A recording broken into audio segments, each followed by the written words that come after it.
What is your duck this? I'm out. Moment. A couple of months ago I was at Oak Point Park in Dallas, Texas late evening, and I thought I heard a kitty mewing in the woods, so I went into the woods to find it just in case it was someone's pet. I got pretty close to where the sound was originating from and it stopped.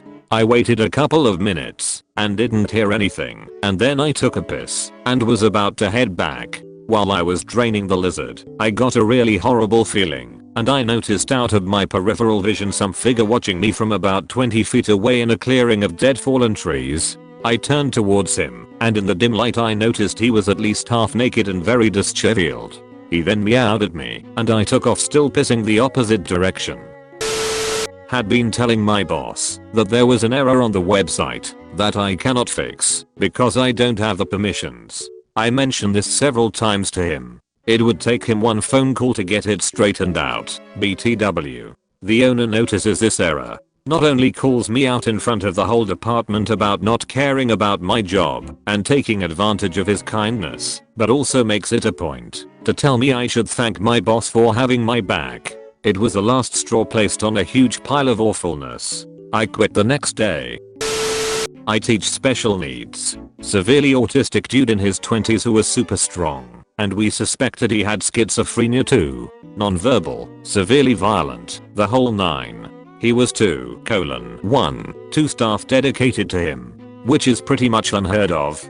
He needed to be in a locked placement, but that's another story. I break my aid for lunch and go sit in the room. I see him in the corner of the classroom and I see he's taking a crap in his diaper. No big deal. I had a protocol. Shoes and socks off, and walk to the bathroom with a pocket full of gloves. We got to the bathroom, and I clear all my pockets, and take off my glasses. I take off his shirt, and it's on. I managed to get his pants and diaper off. Then he decides to run in the stall and paint the stall and himself in fecal matter, all while trying to attack me and the other aide. My aide was gagging. I told him to step out, get my Vicks Vapor Rub under the nose, and in the nose, will save any of those working in the population, a box of gloves, a bunch of trash bags, and a bunch of baby wipes. I spent the next 40 minutes washing fecal matter off of a very hairy 20-year-old who was trying to hit and bite me. Luckily he listened to me enough to grab to the top of the stall. Most of the time, I went through 3 things of wipes and a box of gloves. I got him in a fresh diaper and fresh clothes. Told the aides I was done, and went back to class. I told the aides there I was no longer there. The buses would be there soon. I'm not helping anyone, because I'm not here. I got home, stripped in the entryway, and took a 40-minute hot shower. Then had a few beers and a bowl in complete silence on the patio. TL. Doctor hit explosion. Violent autistic man who can't clean himself. I had to. Friend, 24F, asked for my 23F help to move to a new flat and promised a nice dinner as payment. I drove the car she had borrowed, lifted all the heavy stuff, helped her until way after dark. She made dinner, which turned out to be $1 canned tomato soup. When time came to return the car, she left me to drive alone for 40 minutes, return the car to people I didn't know, and with no return transport in the middle of the night. My dad picked me up, and I never talked to my friend again.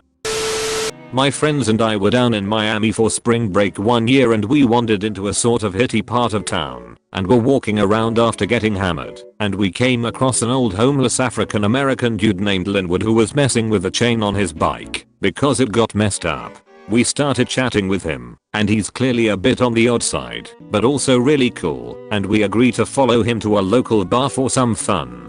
So we get to the bar and it's one of those little places that somehow crammed 8 or 10 pool tables in, so it's just everyone are laying pool and slamming beers. Linwood kind of sucks at pool at first, and we start messing around playing for money with random guys, only like $5 for the next beer etc.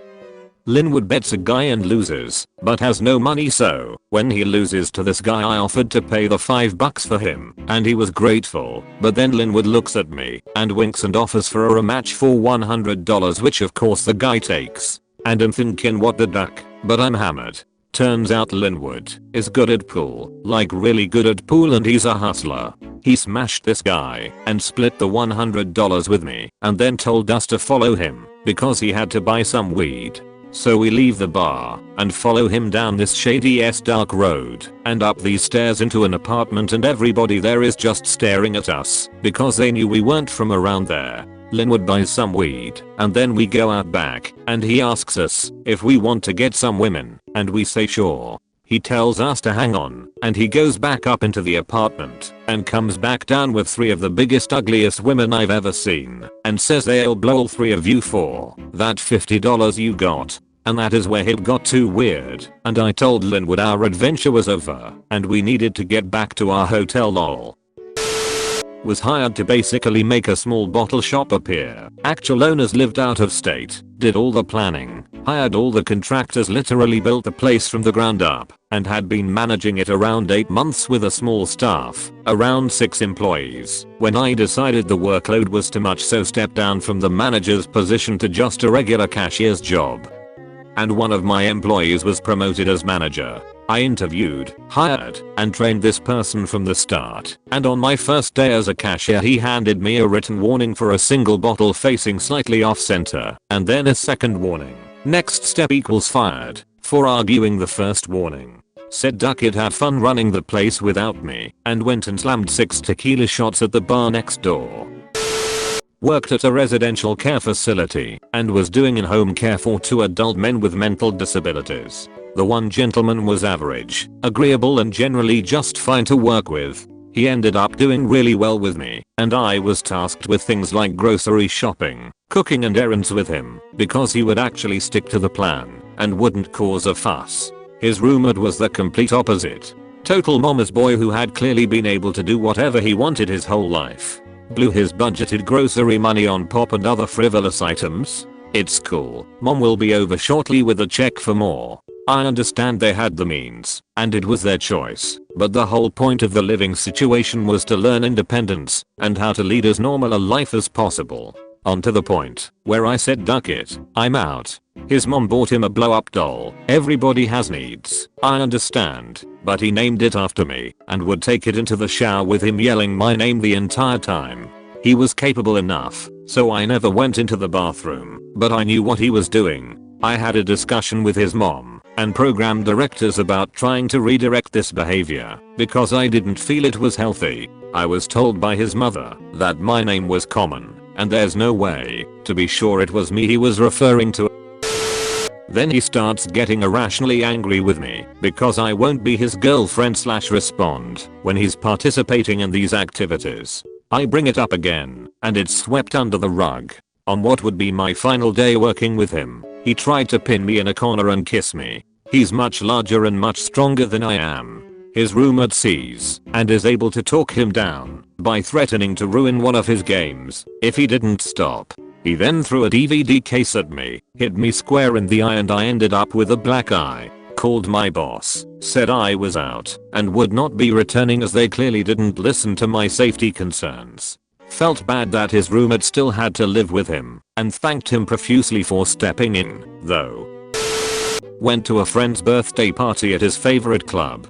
Found out he'd not only invited my abusive ex, but also paid for her train ticket to come up and see him.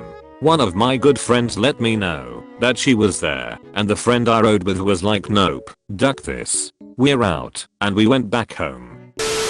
I got denied a 2 or 3% merit increase, cost of living / inflation increase at my company despite them being a leader in the market and making money hand over fist. I was in a meeting with my boss's boss, and he got an email about the merit increase for one of my peers. He was already making about 75% more money than I was and got an increase. I immediately changed my status on LinkedIn and started getting bombarded with opportunities. I start a new job on January 2nd.